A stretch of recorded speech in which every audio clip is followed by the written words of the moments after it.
Hello and welcome to Reading the Tarot. I am really happy to share this offering with you because the tarot has been near and dear to my heart my entire adult life, and it was integral in part of my psychic development.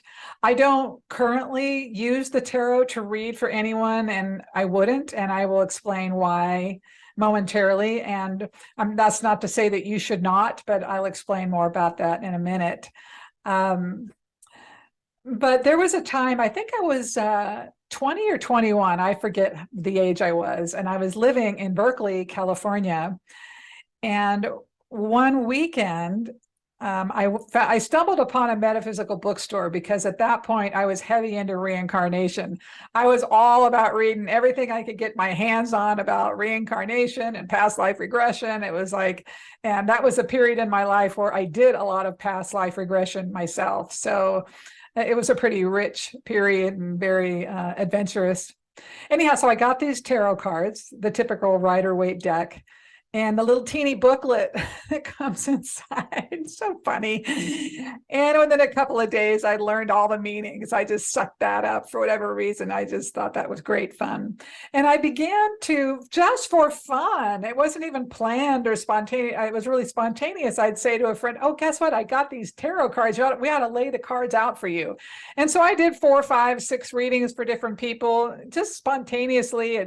They came over, I went over, whatever. It wasn't like a big deal whatsoever.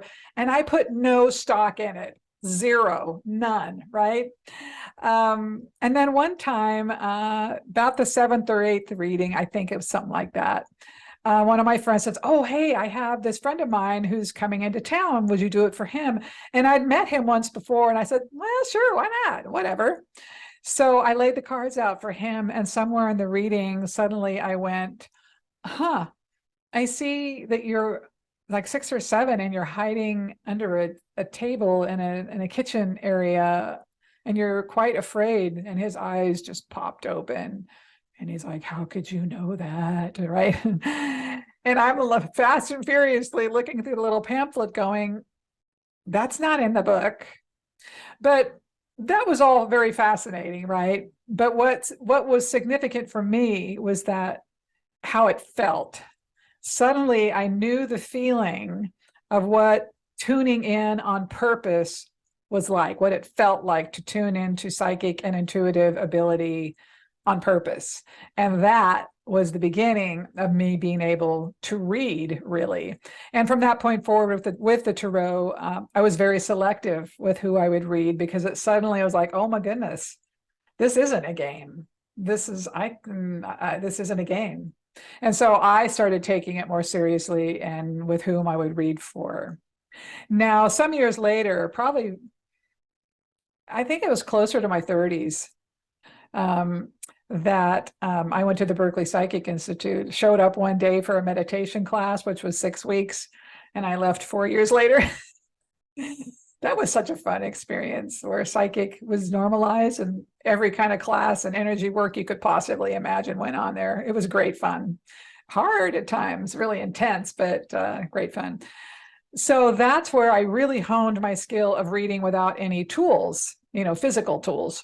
And yeah. And so, as I said, to this day, I do not use the tarot to read for others, but I do use it for myself. And so the basis of this class will be much more about how you can use it for yourself, how you can read for yourself.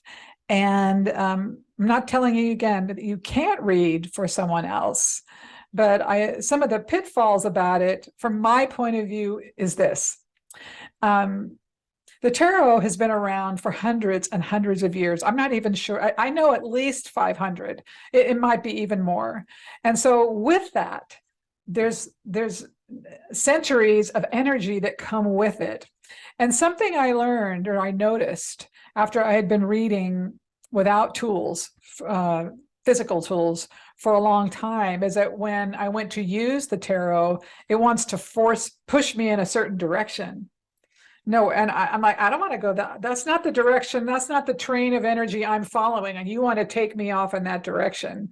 So I realized that history, if you're not really strong, can influence you.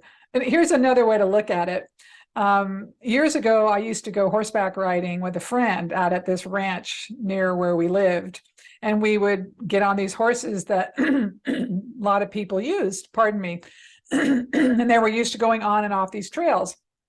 Well, one day I'm full speed ahead riding this horse back to the stables, and you could go straight or you could go to the right. Well, the horse was used to the path of going off to the right back to the stables, and I wanted to go a little bit further. So my body's going forward and the horse is going to the right. Well, my body went forward and the horse went to the right, and I ended up on the ground, right? And so it's similar with the cards, that the history comes forward and it's conditioned to send us in a certain direction. And if you're not really cognizant of that energy that comes with the cards, it can mess up your reading. So if you're going to read for others using the tarot, you got to be really clear about your own energy. Okay, so I want to dive right into talking about the major arcana, the minor arcana, however, major arcana, whether it's arcana, I don't know. I've always called it arcana, major arcana, minor arcana. I'll go through each of the cards.